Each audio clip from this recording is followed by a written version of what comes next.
Forget property, this is where young people need to invest their money. It's no secret that one of the big casualties of Australia's property boom has been the younger generations it has left behind.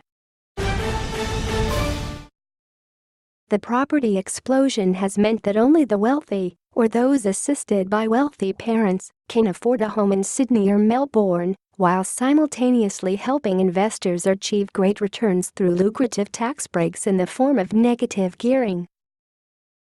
Last week, the NSW Planning Minister Rob Stokes blamed negative gearing for Sydney's sky-high prices and warned that the current building boom would have very little impact on prices.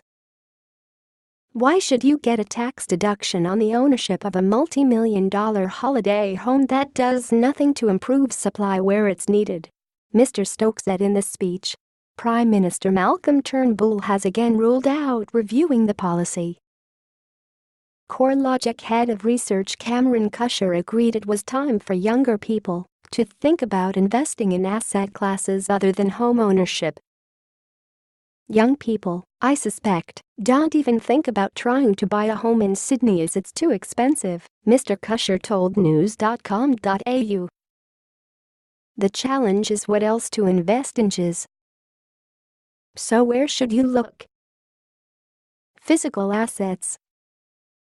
AMP Capital Director for Australia and New Zealand, Craig Keary, said a mortgage was but one of many ways to invest in property. If you are a young person without the capital to buy property, but you want to invest in something tangible, then you can always invest in a property fund that invests in commercial property or shopping centers, and it gives you property exposure for as little as a $2,000 entry, Mr. Keary said. You can receive a distribution of roughly 7 to 9% on your investment annually, depending on the fund, and of course. Or you can invest in infrastructure funds, which can be another strong option, according to Mr. Keary.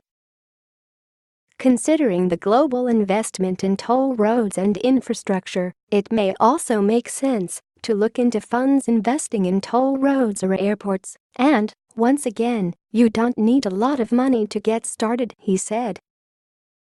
Corporate bonds and shares. When you're in your 20s and 30s, you can afford to take a calculated risk, and this is where shares may be ideal.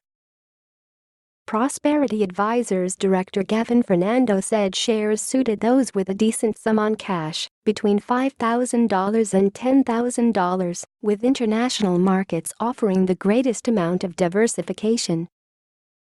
The problem with the ASX is that it's dominated by one telco, two miners, and a handful of banks, Mr. Fernando said. If there are headwinds in banking or mining, then you are in trouble. Mr. Keary is also a big fan of using shares to get ahead.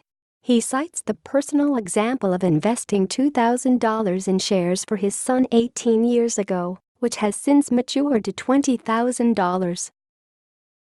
Corporate bonds, in which you invest in a business in return for interest at regular intervals, and the money you out invested by a set date, can be a good place to start. The returns are generally less, but they are often less risky than equities, shares, Mr. Keary said. Niche investments in technologies. Then there is the growth in companies offering fractional ownership of property, such as BRICKX. BRICKX buys properties and divides them into bricks that people can buy for as little as $100, essentially a share or stake in the property.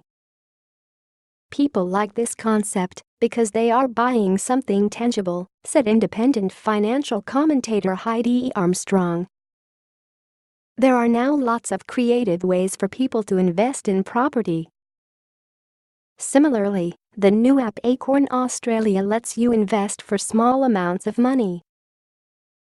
By rounding up your purchases to the nearest dollar, the extra money will be invested for you in 5 fund types of your choice, ranging from conservative, cash and bonds, through to aggressive funds with more than 80% allocated to equities.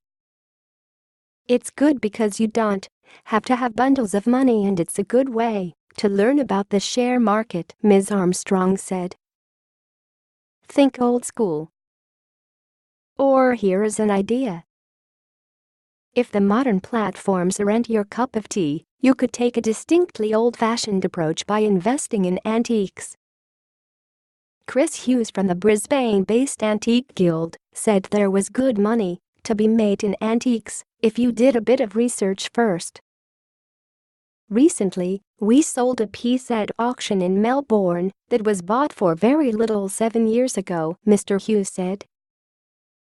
It was estimated at auction to sell between $30,000 $50,000, and you can imagine our delight when it sold at just shy of $80,000. Johanna Leggett is a Melbourne-based freelance journalist. Follow her on Twitter at Johanna Leggett.